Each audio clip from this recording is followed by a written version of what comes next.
Kemudian air mani itu kami jadikan sesuatu yang melekat. Lalu sesuatu yang melekat itu kami jadikan segumpal daging, dan segumpal daging itu kami jadikan tulang belulang. Lalu tulang belulang itu kami bungkus dengan daging, kemudian kami menjadikannya makhluk yang berbentuk lain. Maha suci Allah, pencipta yang paling baik. Nah, di mana kandungan Quran surat Al-Mu'minun itu, ayat di atas itu menjelaskan tentang beberapa fase dalam proses penciptaannya manusia. Nah, beberapa di antaranya, pertama ada sulalah. Sulalahnya itu saripati tanah. Nah, saripati tanah yang dimaksud di sini kan zat yang berasal dari bahan makanan baik tumbuhan maupun hewan yang bersumber dari tanah, kemudian dicerna menjadi darah. Setelah itu diproses hingga akhirnya menjadi sperma. Nah, fase ini juga disebut fase turab, yaitu tanah, sebagaimana terdapat dalam Al-Quran surat Al-Hajj ayat 5.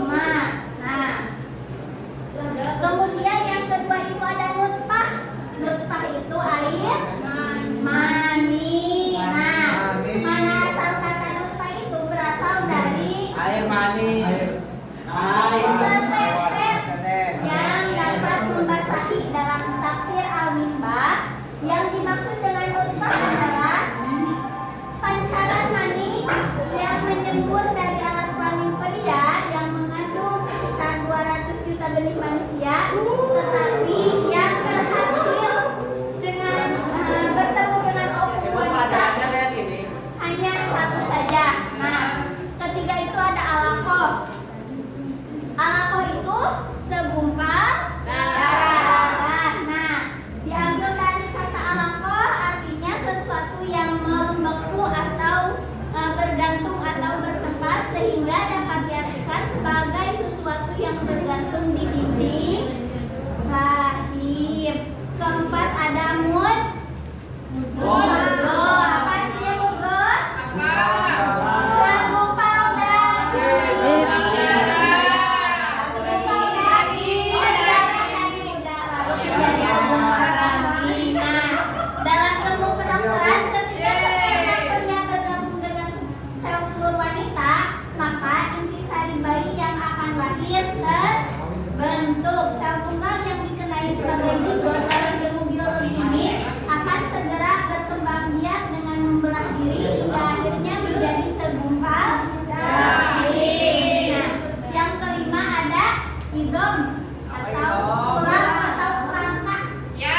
Tulang kita. Nah, pada fase ini tuh embrio mengalami perkembangan dari bentuk sebelum yang hanya berupa segumpal daging hingga berbalut tulang belulang atau tulang kerangka kita.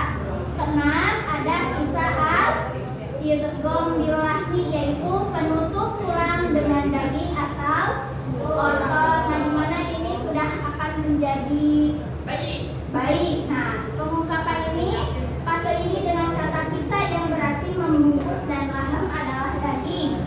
Diibaratkan pakaian yang membungkus tulang selaras dengan kemajuan yang di embrio menyatakan bahwa sel-sel tulang tercipta sebelum sel-sel daging, dan bahwa tidak terdeteksinya adanya suatu sel daging sebelum terlihat sel tulang. Nah, terakhir ada insya.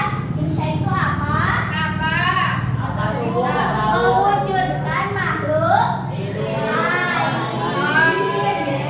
Nah, fase ini mengisyaratkan bahwa ada sesuatu yang dianugerahkan kepada manusia yang menjadikan berbeda dengan makhluk-makhluk lain. Nah, sesuatu itu adalah ruh. Nah, ruh ciptaan yang menjadikan manusia memiliki.